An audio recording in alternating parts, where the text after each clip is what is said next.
The world, it's on fire and it's flooding. Climate change is just going to ruin everything. Every corner of the country is being impacted by climate change. Phoenix is the worst place to live on Earth because most of the time you get to the hot weather season, and if my air conditioning fails, everyone in the house dies. And yet, it's also one of the biggest booming real estate markets in the country. Mother Nature is always thinking about future generations. She's not worried about the right now. She's worried about the future, and that's why Mother Nature always wins. So I put this question to this government official. I was like, what are you guys gonna do with the impending apocalypse? All of your people gonna die. And the official just sort of looked at me and said, oh no, we'll be fine. We'll just adapt. I spent most of my life in Tucson, Arizona. I went to the University of Arizona, got my journalism degree there. It always blew my mind that so many people were living in this place where something like water was a legitimate concern. You know, like the availability of water has always been a perennial concern there. We're doomed. Hi, everyone. I gotta tell you, maybe you haven't seen the news lately, but the world, it's on fire and it's flooding. It's flooding and it's on fire. And we're running out of food, and there's too much salt in the ground, and climate change is just going to ruin everything. And that's what we're here to talk about today. You know, maybe here's the idea. Yeah, so things are really bad in the climate, but maybe if we just got like some cool tech fix, right? Maybe if we created the right satellite protocols, the right sea walls to keep the sea at bay, maybe we can forestall the problems of climate change. Maybe we can inject the atmosphere with so much sulfur dioxide that the sky turns yellow. But by making the sky yellow, we will survive that will cool the earth just enough that we will make it out of here alive. What do you guys think? You think we can do that? All right, well, I am not an expert geoengineer.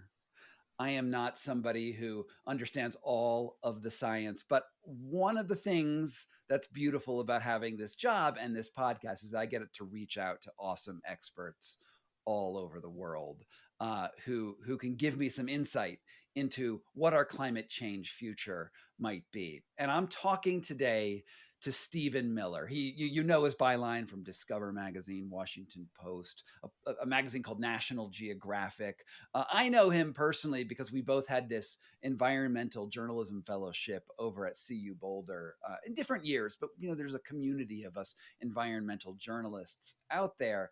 And we've both written a little bit about Bangladesh over the years. He is the author of this book called Over the Seawall, which is about, well, its subtitle is Tsunamis, Cyclones, Drought, and the Delusion of Controlling Nature, because Stephen Miller has looked into a lot of the plans that we've had over the ages to control the cataclysms that nature can offer up.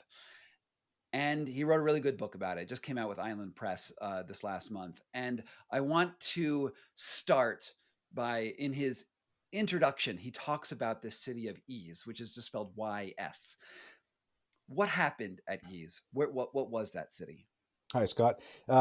Yeah, Ease was a town, a village, a city, I guess, way back when. Located on the coast. I think it's a bit of mythology around this city.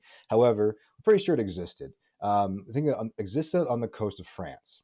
And the reason we think that, actually there are fishermen who have said they have seen things down in the water that look like maybe the remnants of an old city. And so there's a good chance this thing was real. But the story of Yves is a great story of trying to engineer the coastline and kind of the problems with that. So the story is that there's this king, right? This king has this daughter. His daughter is this horrible degenerate of a person, and all she cares about is love and money and whatever else. At one point, the king builds this wall around his city to keep out the ocean so that it won't flood. The wall has one gate. Okay, the gate is designed so that when it rains up on the land, they can open the gate and all the water will flush back out into the ocean. That gate has one key, and the king holds on to that key. Well, this suitor comes down, and some say this guy is like a demon who comes from the deep, right? And he comes to lure this woman, the king's daughter, into his clutches. And she goes in the middle of the night and she steals the king's key so she can go unlock the gate and let this guy inside the walls. The problem was she does that at the time when at the high tide. And so at the moment she opens the gate to the sea, the water floods in and destroys the town. It's this horrible story of like years and years of people trying to protect themselves from the ocean. And ultimately, this one decision, the whole thing kind of falls to pieces, and she floods the town, and in a fit of lust, essentially, is what happens. Well, so that sounds like a parable about why women are awful. Is it Terrible. which I don't think is the takeaway we're going for here. No, not quite. Um, Not this but time. but what we're saying here is where does this parable come from originally? From what my understanding, there's been many iterations of it over time. My understanding is that it originates in the medieval ages in Europe, but I'll have to check on that because I don't have it right in front of me right now. So, but the idea here is that humans are in a constant battle against nature. You build your city close to the water because hey, it's great to be close to the water, fishing, ports, trade, all that stuff. But the consequences of building so close to the water is that sometimes your city can be destroyed by a violent high tide or ocean. This seems to be a pattern in the world to some degree. What other cities throughout history have tried to control nature and failed? Well, I mean, I guess the question there I think is most fascinating is how do you define failure, right? Because I mean, a lot of these cities still exist, and they might. I mean, use as an example of a city that completely totally failed, right? Because it no longer exists. And the thing that fascinates me about Ease the most is that they had this wall. This wall had to have been multiple iterations, right? This wasn't the first wall they built. What I say in the book is they likely also, you put a gate on the wall, which means they probably at some point built a wall with no gate, and then they put a lock on that gate, and so that tells me that sometime along in history they probably had a gate with no lock. And these are like, so to me it's like they've been doing this for generations, trying to figure out a way to protect themselves from the sea. Then ultimately it does fail. Like she lets in the water and the whole town has disappeared. But you know, I think more often what we come across throughout history are examples of cities along the coast. I mean, whether it's like cities along the Thames or cities, communities in New Zealand or, Pacific Island communities or even Miami, where people have been locked in this unending struggle against the ocean or against their environment. And it doesn't always end in like this just like Pompeii style, failure, obliteration, but it's sometimes it's just like this slow ongoing struggle where people are just succumbing one by one over a long period of time, maybe. If you talk about that city ease, one of the things that in the parable, there's two things going on. One, we have the sea. One, we have this woman that may have or may not have stolen the key. Is it really a parable about the failure of technology, or is it a failure of human administration of that technology? Only one key. Yeah, Why don't we have a yeah. better administrative core to deal with this? Is it possible to save to actually responsibly fight the perils of nature, or is it something that is futile?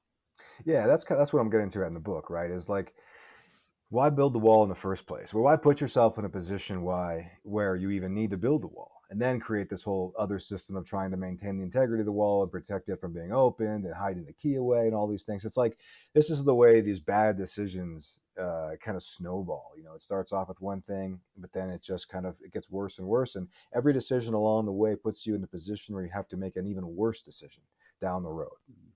And that's Mm-hmm. the book obviously is about preparing for natural disasters and particularly looking at how we're going to respond to climate change. And that's the argument that I'm making is the decisions that we make today, these bad decisions, these bad adaptations, as I call them, they're going to put us in a position down the road where we have even fewer and worse options, to make then.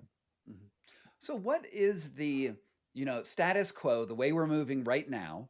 What is the future of climate change and human, you could say, survival or human adaptation? What does the future look like where we're going right now? Yeah, honestly, I'm not sure. I think there are so many possibilities right now. I mean, on the one hand, my inclination is to say we are FUBAR. Like Mhm. we have, just recently you see, I think it was a study just in the last week or so about how scientists are now saying it's like, well, we all knew, those of us who've been paying attention, we all knew that we are not going to avert, we're not going to miss that 1.5 C level of warming. We're going to warm beyond that point now. For a long time, people have been saying if we can just avoid that mark, we're going to be okay. We're going to make it work. But that's not going to happen. Scientists are saying that the warming at that level is already baked into our system. At the same time, you're seeing some reports saying that global CO2 levels are starting to level off. And certainly in the US, they have been kind of leveling off. Now, that to me, I find unlikely in the long term. We start looking at what China and India are doing all over the country and building huge coal-fired power Yeah. plants. Right now, it's in places where people are really seeing the immediate impacts of climate change, sea level rise, and cyclones and things. And so, that's why I say I could see it going in a lot of different directions. But I mean, the reason I wrote the book is because ultimately I see the troubles that we've been dealing with every year, just getting worse and worse. We're talking about flooding in the Mississippi, all in the Midwest. We're talking about fires in the West. We're talking about sea level rise and more intense hurricanes here, cyclones over there, droughts. It's just all these things just getting worse and worse. And so that puts us in this position of recognizing like, oh, we have to do something about this, and we got to do something right now. Mm-hmm. And I don't Yeah, mean we got to stop it, because we're obviously not going to stop it, right? Because our leaders are not doing anything to stop it. They are, but what they are going to do is spend a whole lot of money trying to make it a little bit easier to live in this environment. Right. Well, and the climate has been changing. Humans have adapted to climate change in various ways and various weather patterns. There's a number of cities, for instance, Harappa in the Indus Valley, right? The river moved and the civilization disappeared, right? And yet humanity did survive. That city didn't do too well. How do you think? Let's actually go into a place that I know a lot about, and I know that you've spent time there as well, Bangladesh, right? That country, in my book, The Vortex, right? I talked about the origin of Bangladesh, which started with a cyclone that killed 500,000 people and triggered a revolution, a war, flipped an election, and almost brought the United States and the USSR into nuclear conflict. It was only averted because of a couple scrappy revolutionaries managed to take Dhaka before the button was pushed on the USS Enterprise that was in the Bay of Bengal at the time. That's the short of my book, The Vortex. It's interesting because when I went to Bangladesh and I spoke to a number of climate experts there, including sort of the top government officials in charge of adaptation along the coastline. One of the problems with Bangladesh is it's so low lying that as the sea level rises, all of the farmland gets desalinized, and when cyclones do hit, a lot of people die. And so I put this question to this government official. I was like, what are you guys gonna do with the impending apocalypse, right? With all of your people going to die, and meanwhile, India has built a wall around Bangladesh so that refugees can't flood in. It's a powder keg, and the official just sort of looked at me and said, "Oh no, we'll be fine. We'll just adapt." Yeah. What do you say to that? Oh, I think the same thing is happening in the U.S. I mean, like we kind of talk. It's easy to talk about Bangladesh; it's so far away and it feels so different. But I mean, I think this just as a quick aside, I do think that people living in California on the edge of fire-prone, fire-adapted forests are kind of coming at this from the same mindset of like, well, we'll just adapt. Somebody will come along with a new tin roof or something. But anyway, the thing about Bangladesh is they have been adapting in their own way for a really long time. And over the seawall, I talk about the centuries of colonialism that have tried to remake the Ganges River Delta. Right, this is the largest river delta in the world. It's an incredibly dramatic place. In terms of, there's something I've seen different estimates on this, and just the fact that there are so many different numbers tells you a lot. I think the number of rivers that run through the delta, I've seen it estimated as 230 or 900.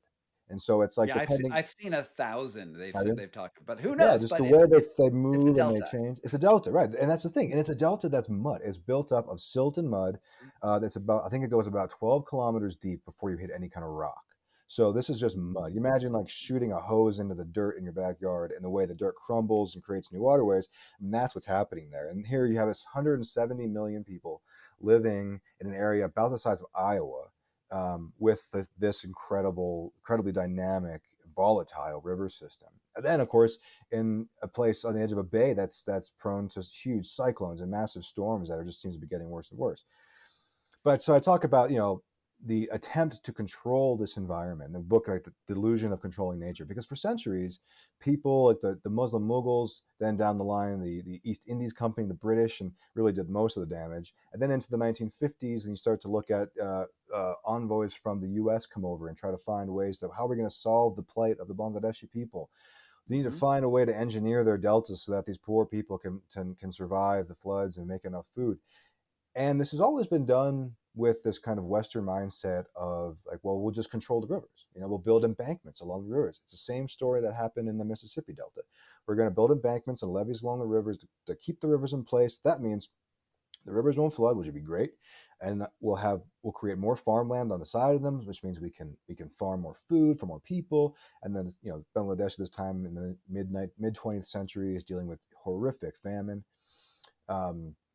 And then, of course, you've also got irrigation works. And so if we control the rivers and we can build Western style irrigation infrastructure to pull water out when we want.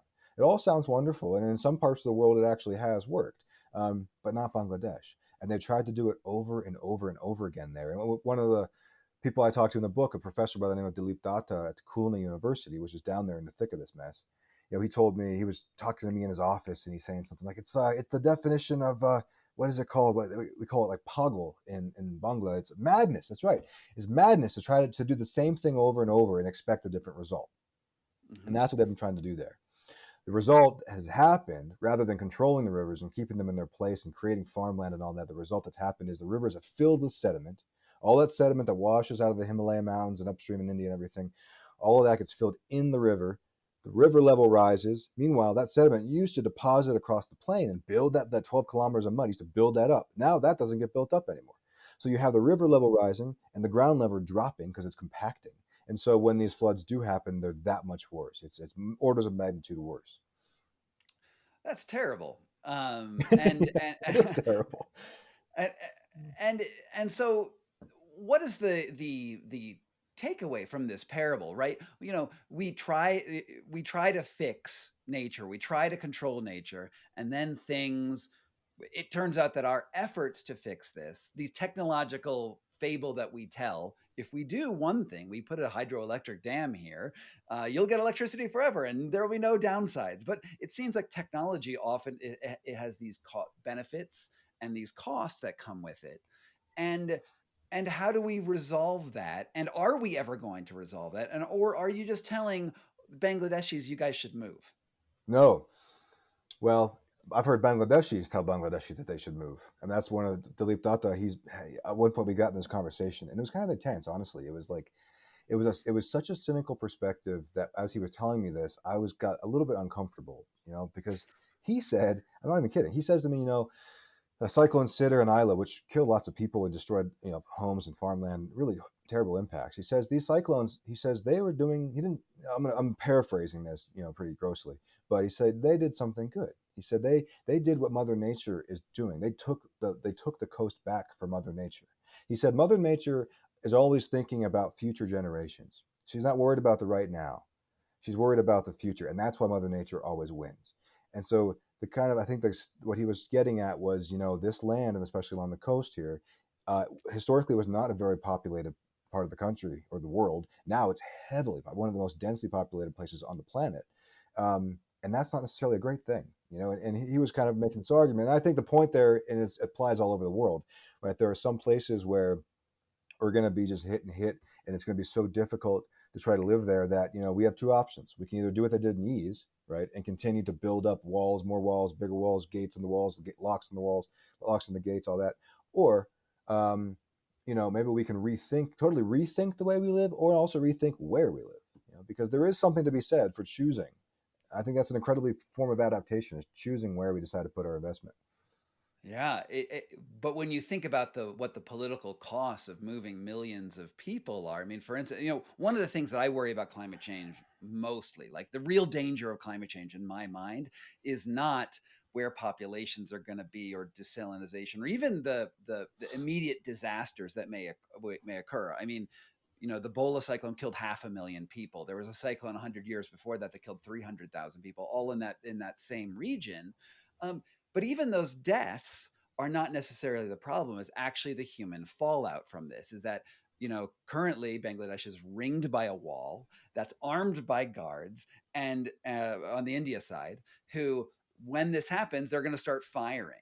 And when they start firing, Bangladesh's military is going to respond. And then Bangladesh has allies, or I guess, actually, I'm not sure if Bangladesh has allies anymore, but they used to have allies, right? And you could see a conflagration of violence where the storm doesn't only land on landscapes, it lands on political systems. You also mentioned how these islands are always shifting. And again, I'm sorry, listeners, if you have to listen to us nerd out about Bangladesh for a moment, but go with me for a second. Maybe you've heard of the Rohingya, who are a minority group from neighboring Myanmar, who are now being put on some of these islands that are constantly shifting. And there's whole refugee camps on these islands that they know are going to disappear. And should a storm come, you're going to have 100,000 people die. These are the things that actually truly scare me about what will happen. Because on one hand, as you point out in your book, we have these ideas of technological fixes. Like, if we do this one thing, if we burn the sky, if we build a seawall, if we, I don't know, engineer a better tree that's not flammable. I don't know what you do with forest fire. If you do this thing, then we won't have consequences. But I think what's so brilliant about the way you approach this question is that there's always consequences. How do we avoid consequences? Moving 1 million people or 10 million or 50 million people out of the Ganga River Delta is, we don't have political systems robust enough to deal with a 50 million person refugee movement. Absolutely not. I mean, that's why, so the book is about this thing called maladaptation. Researchers call it maladaptation, which to me is a bit of a wonky. So throughout the book, I use bad adaptation. I don't even know it's that much better of a term, but whatever. And the idea, like we said before, about how Yeez wasn't an utter failure. I mean, these technological fixes, sometimes they're not just utter failures. Sometimes the dam holds. Sometimes the levees actually do create farmland and stop some floods. But that doesn't mean, like you're saying, that doesn't mean they don't have consequences. So, maladaptation is all about the downstream impacts of some of these adaptations that we make in order to protect ourselves. And they come in different forms. I mean, sometimes it's like a downstream impact on someone just literally down the coast. So like in upstate California, and actually all along the coast in California, you're seeing wealthy communities building seawalls behind their developments, right? Because they have the money to do that. The thing about a seawall is, like, it doesn't absorb the energy of the waves in the ocean. And like the law of physics says that energy has to go somewhere, right? And so that energy is dissipated. It's sent out in different directions, and it's often sent out on communities that don't have the money to build seawalls. So now their coastline is changing, or their homes are being washed away. Sometimes this maladaptation affects people downstream in time, like a generations down the line, instead of right here. Sometimes it means that it increases greenhouse gas emissions. In the case of desalination for water, right? Like the amount of energy required to desalinate water to create drinking water in the desert is just as long as you're fueling those desalination plants with fossil fuels, you're powering them with fossil fuels, you're ultimately creating more greenhouse gas emissions and adding to the very problem you're trying to protect yourselves from. Then the big thing, is the way this technological lock-in, or once you build a dam or a canal or a desal plant or levee system, you're stuck with that hard infrastructure on the landscape for the life of that infrastructure, which some cases is 50, 100, or centuries long. And every decision you make, and you're talking about political and technology-wise, even cultural, it kind of comes back to this thing. When I was reporting this book, I think the biggest kind of impact, the consequence of these bad adaptations was just the false sense of security that they give us. Like, they make us feel like we're going to be safe behind this wall, safe on this floodplain, safe in this desert, and that's not often the case. And now, word from our sponsors, by which I mean you. Thank you for being here. And I wanted to say, if you really like the stuff that I do, it would be great if you could support the show on Patreon, where you'll get early access to new videos and a lively community talking about, well, the weird things that I talk about on this channel. It would mean a lot for me if you could check out the link down below and, see if this is right for you. But if it doesn't, you know what really also helps me? If you like and subscribe and hit that bell icon, the algorithm really, really cares, and it gives a massive boost to let my channel spread all over the internet. And without further ado, back to the video. Yeah, let's talk about deserts for a moment, because you spend also a lot of time in Arizona, which, you know, I'm just going to go on the record here and say Phoenix is the worst place to live on Earth.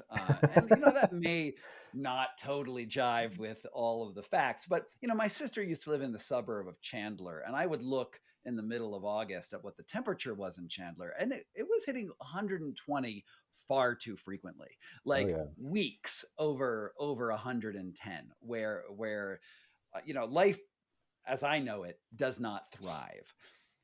How does, and yet it's also one of the biggest booming real estate markets in the country, right? That's right. Where it's easy to buy land there, I guess, or was until recently. People are flooding in there, which is a funny term. And what is the future of this American metropolis? That is an excellent question. I wonder if I'll live long enough to see it, the future of it. And I think I might, because it seems that precarious to me that it might actually happen within my lifetime. But I grew up in Tucson. I spent most of my life in Tucson, Arizona. I went to the University of Arizona, got my journalism degree there. I spent my whole life wondering, like, what the hell is going on here? What is wrong with these people? Like, why are so many of us, myself included, my family, moving into the middle of the desert? Because I actually moved there from Pennsylvania. I was born in Pittsburgh. Mm. And so my family moved out there, and I was among those people who were doing that. I mean, my dad, moved the family for work, and that's what happens, right? You move out there either for the cheap cost of living. It was a lot cheaper. Now there's a housing crisis, and the housing has gotten expensive, but it used to be dirt cheap to live out there. And taxes have always been comically low, unless you're the kind of person who needs, I don't know, any kind of social services that would be funded by taxes, or a Mhm. kid in a school in one of the least funded school systems in the country. Um, but it always blew my mind that so many people were living to this place where something like water was a legitimate concern. Like the availability of water has always been a perennial concern there. You mentioned Chandler. My book, I spent a lot of time with the farmers in Arizona, because the agriculture farmers, they're the ones all around the world, right, who are seeing the impacts of climate change the most obviously. Right? They're the ones out there in the land. Um, and they're depending on the water source and all that. So Chandler used to be, a big farm town. That was what it was there. People growing mostly hay, back in the days before a lot of cars. The hay was like the diesel. Mhm. And so there's a lot of alfalfa and hay being grown, and also cotton. And some of the farmers that I talked to had grown up in Chandler back when it was a farming town, and now it's become a big development, like all of the Phoenix sprawl It's is. like a big outdoor mall, basically. Like It that is Chandler absolutely is, the whole it's place like is, yeah. all, and it's a terrible place to live as far as I can tell, because most of the time you get to the hot weather season, and winters are nice, like December is great, but the hot weather seasons, you're like, oh my god, I can't leave my house for like 4 months out of the year, and if my air conditioning fails, everyone in the house dies. Oh my God. um, The number of deaths there have been continuously rising. This is something that I feel like talked about in the local media quite a bit. I think the national media is coming alive to this, becoming wise to it. But there's hundreds of deaths because of, I want to say, don't quote me, but I believe I just was working on this recently, something around 450 deaths last year related to heat, in the mhm. Phoenix, in Maricopa County, in the Phoenix area. Most of those are a good portion of those are people who live on the streets. Another good portion are people whose air conditioners fail Mhm. in their homes. A lot of them live in mobile homes. And the thing about Arizona, right, is a mecca for older people who are looking to retire somewhere cheap where there wasn't going to snow on them. And a lot of people bought mobile homes and lived in mobile home communities because they're nice, they're easy to manage, and they're Mhm. got close neighbors. It's a great setup until they're not very well insulated. Sometimes electricity is kind of bad in those things, and their conditioning dies, and then they die, and it's tragic what's happening. But all of this gets brushed under the rug of development. That just the drive to keep building more houses and bringing more data centers for Facebook and Google, and just to keep bringing more people into this area. And what are they doing in Arizona right now to, what's their technological fix? What's the positive spin? What are they telling people is like, no, you ain't going to run out of water because we have the solution. What are they saying? The answer there is, I think, so. There's several things. I mean, the first one is that we'll get it from the farmers, right? So we don't have to. People in cities don't have to worry about the future of water in Arizona because there's so much water in ag. and that's true. Something like 75 to 80% of the water in the Colorado River system, right? Central Arizona, despite being hundreds of miles from the Colorado River, depends on the Colorado River. That's what that's actually my book is all about, that the decision to do that. Yeah, so 75% of the region's water goes to agriculture. As farming is kind of drying up, and as the shortages in the river are happening, they're taking some of the water from farmers where they can do that legally, and those shifted over to get to the cities. There's so much water in agriculture that the reality is that if you were to get rid of all the farms, the cities could go along for quite some time with that water. Now, Hey, could they? that's great. So we're just changing our crops, right? We're changing the crop from growing alfalfa to growing subdivisions. Is Absolutely, it going to yeah. work? Is it going to work? I mean, I guess it depends on whether you want to eat or not. Like, I Mm, mean, people argue farmers in Arizona don't grow a lot of food. That's absolutely true. They do grow a lot of food, but they also grow a lot of hay, which goes to fatten cows, and a lot of people in this country like to eat meat. There's also the argument that a significant portion of the hay that's grown in Arizona is sent overseas to Saudi Arabia, Japan, and that's absolutely true. I talked to farmers there about that. A lot of people, locals in Arizona, really cry about that and say, like, you're basically just shipping our water. We live in the middle of a desert with dwindling water resources, and you are basically shipping our water overseas.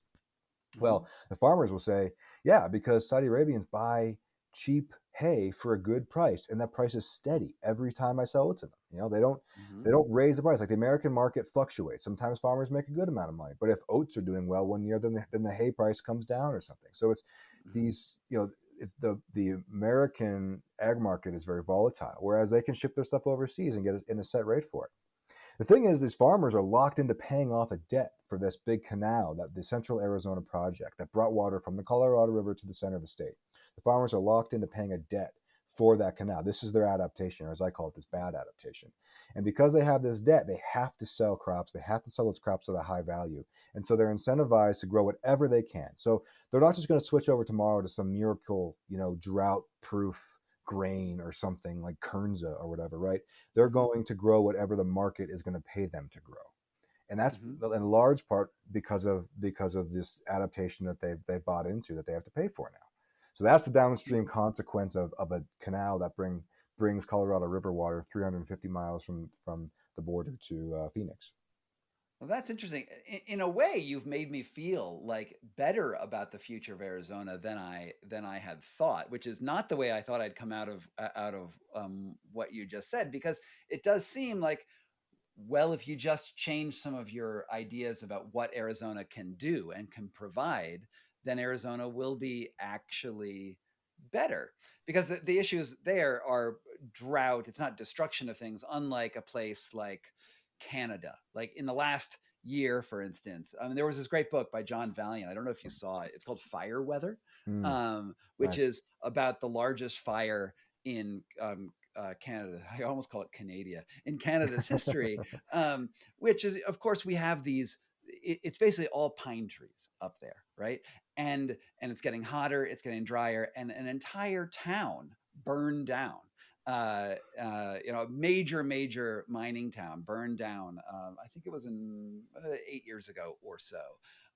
We've also seen here, you and I both live in Colorado. We had Broomfield burned down, Yeah. 3 years ago. Uh, we're seeing a myriad of impacts from climate change that are coming at us from multiple different directions. And and what do you think about maladaptations? Are we ever going to get around them? I mean, that's the point of my book. I'm hoping that it'll jar people's thinking. People ask me, as I was writing this book, there was, so many people, my editor included, who said, so what's the solution? What's the solution, Stephen? Yeah, that's what I'm getting at here. Yeah. So everybody wants to know, what's the solution? Tell us what to do. Just please tell us what to do. Um, my book is saying, like, no, I'm not going to tell you what to do. I'm going to tell you what not to do, because I think the problem is that we keep looking for these solutions, that we get blinders on, and we just think we find something that kind of works and we think, cool, let's do that quick. Let's dump $1 billion into this desal plant, or let's Hmm. build up the friggin' wall fell down. We'll just build a taller one here. Hmm. Um, we get locked into that thinking of, like, what's the solution, and what I'm arguing is that climate adaptation is not a solution. It's a practice. It's something that you're Mhm. going to do forever because we've baked it in now. Like every Mhm. generation is going to have to do it. We're going to have to make, it's going to be a series of decisions that are all changing over time. We're going to need to be malleable and flexible when maybe Arizona suddenly sees like a ton of water. Like maybe that's the problem that we didn't even know was going to happen. There's so many uncertainties around climate change, right? Like we Mhm. might find like California is going now, it's caught in this whiplash of like drought, fire, and then flood, drought, Mhm. flood for like that's every year now there. How do you Mhm. prepare for that? If you're depending on a solution that's going to solve this problem, maybe it solves the drought problem, it doesn't solve the flood problem. So Mhm. what we need, our solution, I think, is flexible, malleable decisions, systems that react to changing baselines, different ways of thinking. So I mean, Arizona, the most obvious thing we could do, is to stop building sprawl. Like Mhm. sprawling out into the desert is without a doubt the least sustainable way to be building. We need, if we're going to keep living there, that place needs to be tightened up. That's just a reality. And good. Yeah, Stephen, I like what you're saying, but I wanted the solution Yeah, book to everybody some wants this. degree Everyone says, because what you're saying makes a lot of sense. Like it's really, really hard. The problem with climate change is that it's such a the entire globe is heating up and causing a million small little problems all at once, and they add up to enormous environmental, human, and otherwise fallout.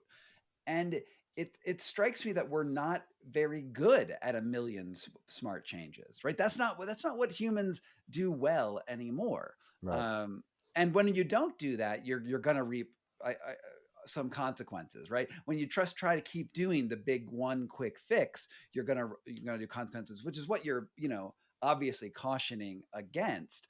But how in hell do you convince millions of people to properly advocate their government for the right local solutions that somehow add up to the major problem? My fear is I'm not even sure it's a fear. I'm just going to say it's basically uh, like a prophecy or a foretelling. Like my understanding of how the future is definitely going to unfold right now is that we have a major global problem, which is climate change, which is being triggered by essentially the greenhouse effect. Too much energy coming in, not enough energy leaving the Earth, and that's heating everything up. We are going to go for a global solution. What do you call it? Geoengineering solution, where right now the most obvious one is throwing up a lot of sulfur dioxide into the Yeah. atmosphere. And I feel like that's like 100% what we're going to do. Well, no matter Yeah. what you say that it's a bad idea, it's just like, well, it's a solution and it's cheaper than the other ones and it addresses all the problems at once. Yeah. What do you think will happen once we do that? Once we definitely do that? I think the unforeseen consequences of that decision are going to be as bad as the problem that we're trying to solve. And then we'll be stuck trying to figure out what to do next. And that's Mhm. the story of us in a nutshell. Like that's what we're going to do. I mean, I agree with you. I think that we are going to go for this kind of moonshot. There will be a time where we will eventually go for some moonshot technological fix, and does not even have to be the cheapest one, because something that I learned to report in this book is a lot of times it's there are cheaper options that get overlooked because they're cheap, like in Bangladesh. I do talk about some solutions in this book, and one of them is a process called tidal river management. Um, that works with the natural sediment flow of the river systems there, and to allow the rivers to flood, to give space to the rivers. Now, it's important to remember that this cordon approach, the embankments in Bangladesh, they come from the Netherlands. Okay, this was a Dutch idea that had been, even the word called polder, which is the word used to describe all these little islands that are created. They're basically like embankments ring around the land. Outside the embankment is a river. Inside is the land where people farm and live, and that inside place is called a polder. Polder is a Dutch word, and so it's when I got to Bangladesh, I had heard this word used so many times, so just in regular conversation, that I assumed it was a Bangla word. Like I hadn't heard it before. Mhm. It's only later that I realized, no, it's actually a Dutch word that has just become so prominent here because of the way the Dutch have had such a heavy hand in the way this landscape now works. Yeah, it's called the Netherlands because it's not land. It's all reclaimed land. Exactly. And but So they've imported this idea, this method of managing this system, right, from the Netherlands to Bangladesh. But the Netherlands don't deal with the sediment load that Bangladesh has. It's a completely different hydrologic and geologic system, right? The sediment load that comes off of the Himalaya and the whole Brahmaputra and Ganga system is huge. There's nothing like the Dutch are used to dealing with. So their solution to the problem in Bangladesh was just like trying to to ram a square peg into a round hole. Um, Mm.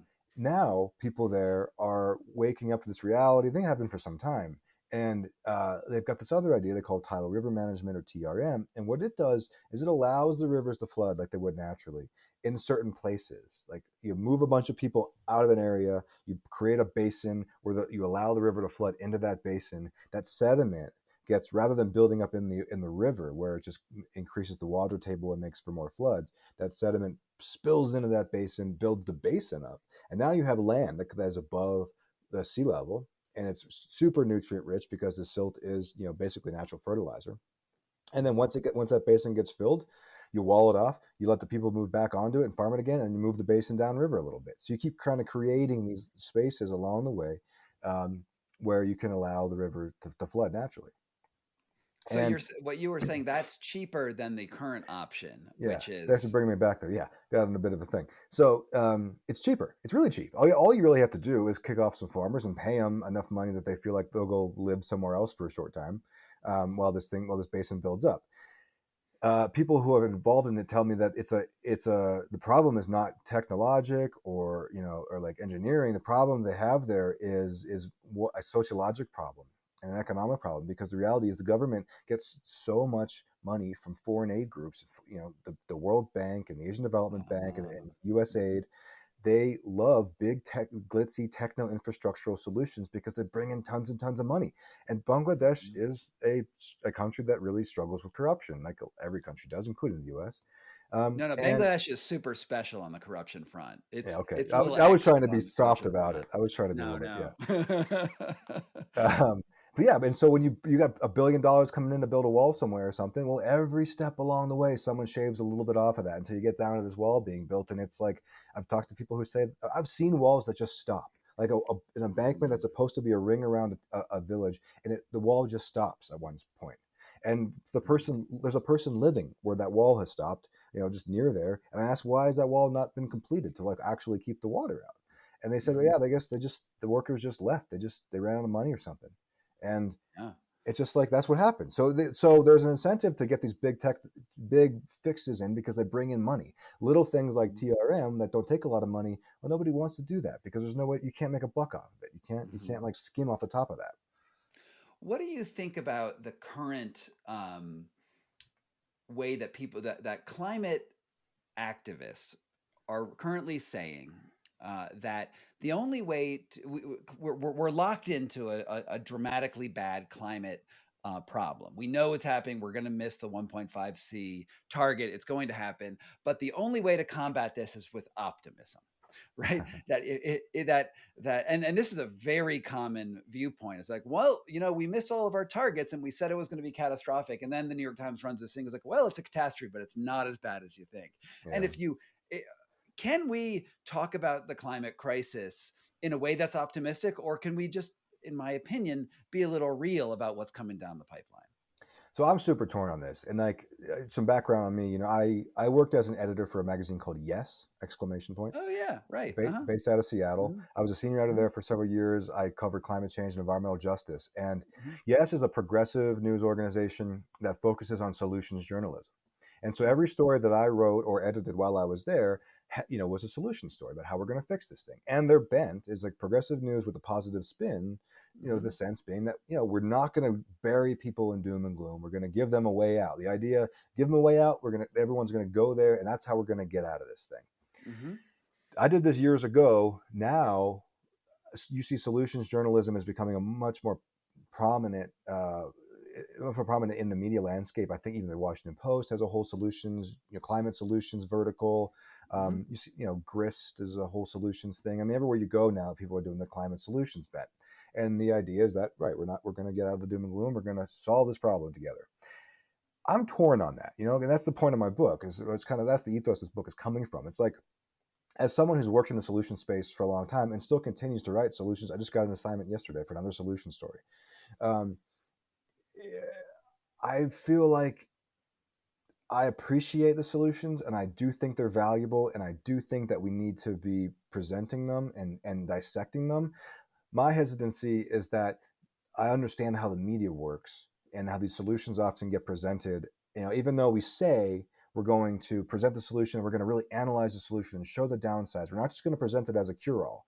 The reality is, when it comes to like an 800-word article where 4 different editors want to get their take on it, and you need to be punchy and snappy and leave your readership with a nice little glimmer of hope, at the end of the day, it's like, here's a horrible thing that's happening. And then there's 2 paragraphs at the end that say, here's a possible solution, and here's a person who says it's a great idea, and here's a little hedge at the end, but it might not be a silver bullet, and then end story. And it's Yeah. Every climate story ever outlined absolutely by you. Yeah. And right. And it's not really, I don't think that is really helping us a whole lot. I mean, then you look around every time the Mississippi floods and all these people get washed away, or a hurricane hits Florida or something, the Gulf Coast or something, or fires, and that Sandy, Hurricane friggin' Sandy, like that's when people actually start to move. That's when things really start to happen. It's when people are faced with the very real implication. And it's, I think for a long time, Americans have been able to get out of this. We look at Bangladesh, we say, oh, those people, they're so poor and miserable because, they live on a delta and they're flooding. And that's true. But we've been able to just kind of push it to the side and forget about it. And just, they don't look like us. They don't talk like us. They're good dealing with problems that won't affect us. Well, now Americans are realizing that, whoa, this problem that we really created is going to come back, and it's going to hit us just as hard as everybody else. I kind of think that might do more to solve this problem in the long term than just coming up with weak solutions. Yeah, it's sort of, I tend to agree with you on this from the perspective of when I was writing the Vortex.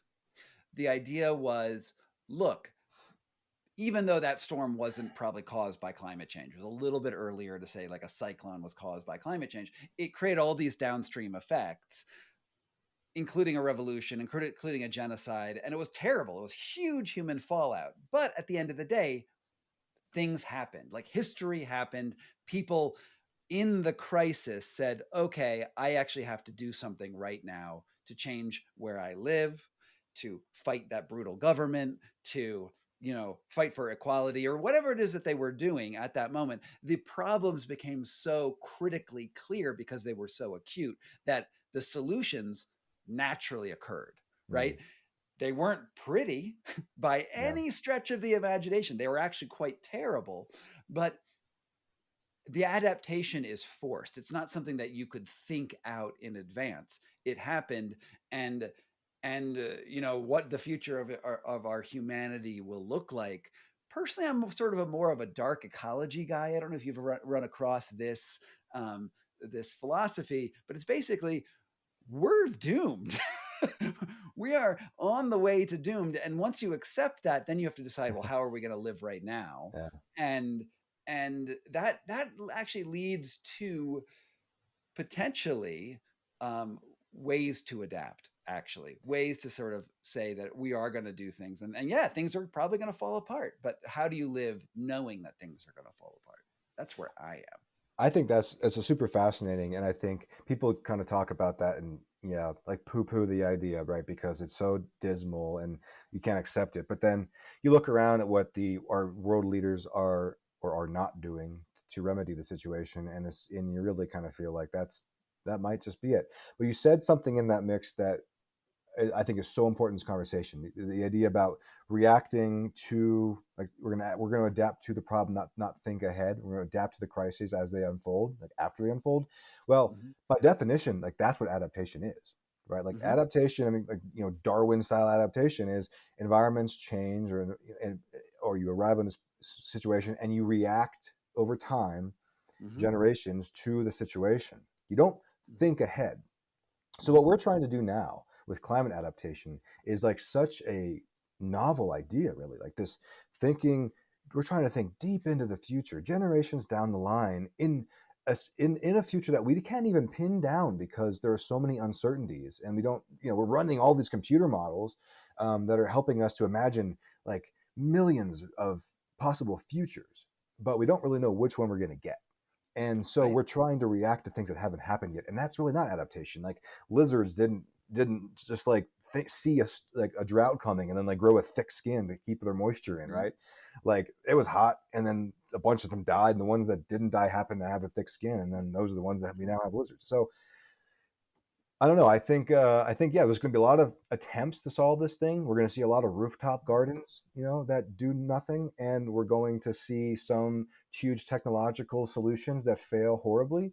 And out of all of that attempt, what we're probably going to end up doing is changing the way we live and not living in places like the middle of the desert where it's not a great sustainable place to live, and not living right on the coast anymore. And if we do live on the coast, um, doing so in a way that that acknowledges and is respectful of the environment that we're a part of there. Thanks for that summary. I think that's awesome. Where can people find out more about your book, find out more about you? Where can we get Over the Seawall? Over the Seawall is available in all of your local bookshops and online, Amazon, bookshop.com. Yeah, Barnes & Noble. You can find links to that on my website, which is stephenrobertmiller.com, Stephen with a PH. Follow me also on Twitter. It's @SRMiller. And yeah. And I'll put links to a lot of that stuff down in the show notes, so you will be able to find Stephen's work and contemplate whether you want to build a seawall in your local community. I got plans in there. There's the schematics for you. All right. From Scott Carney, investigates in Denver, Colorado. You were listening to us. Thanks. Thanks, Scott.